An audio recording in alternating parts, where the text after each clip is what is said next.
So a lot of RVers feel this should be standard equipment on RVs. We've got factory provided safety devices on the electrical system and the water system. These devices are installed to satisfy code, but still arguably minimal. So we add protection devices like surge protectors and water pressure regulators to those systems. Not surprisingly, and also arguable, there's minimal protection on the propane system. We do have an excess flow valve that detects a flow surge, but it doesn't shut off 100% of the gas during a catastrophic event. So today I'm going to show you what these do and don't do, because there's a little confusion on how this gauge works.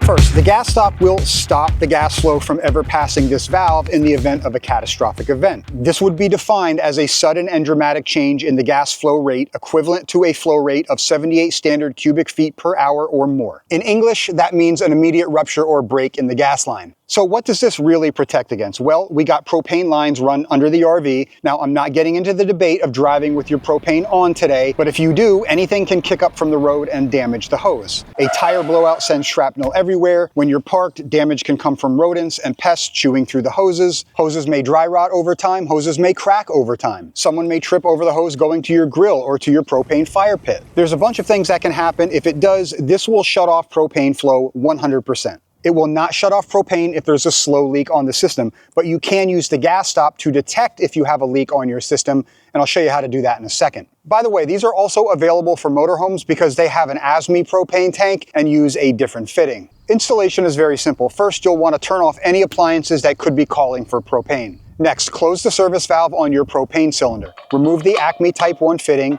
Install the GasStop onto the cylinder using only your hand.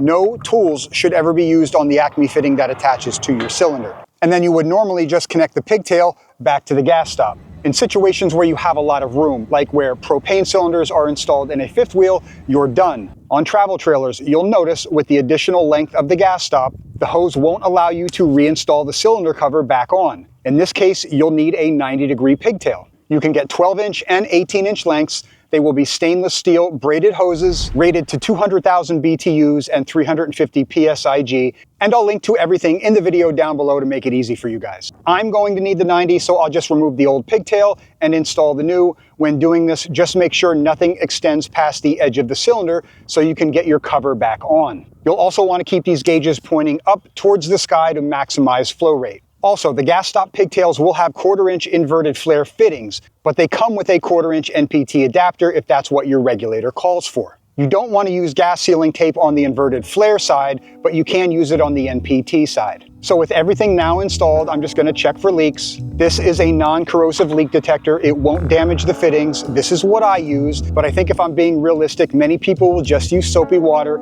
If you do, just dry everything off when you're finished.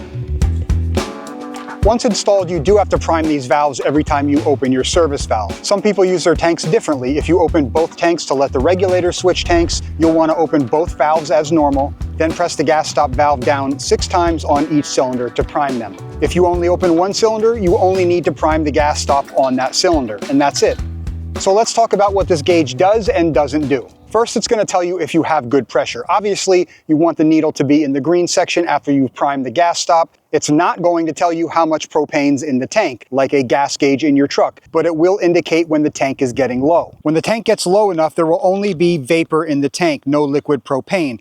At that time, the low pressure will drop the needle into the red. GasStop estimates you have about 30 minutes of propane left once the needle goes into the red. So it will tell you right before the tank is empty, but it's not a traditional gas gauge. However, you can use the gauge to determine if your propane system has a small leak somewhere. Just a note, you are going to have to switch your regulator over to the tank you want to test. Start by opening your service valve and priming the GasStop. At this point, I just like to fire up my stove to make sure I have propane through the lines in the RV. Turn off the burner as well as any other appliances that could call for propane. Go back outside and with the lines now pressurized, close the service valve on the cylinder. Make a note of where that needle is on the gauge and come back in 10 minutes. If the needle hasn't moved, you have no leaks. If it did move, now you have the task of checking your propane system for leaks. You can use the leak detecting solution I used earlier on the fittings and/or use a gas detector like this one.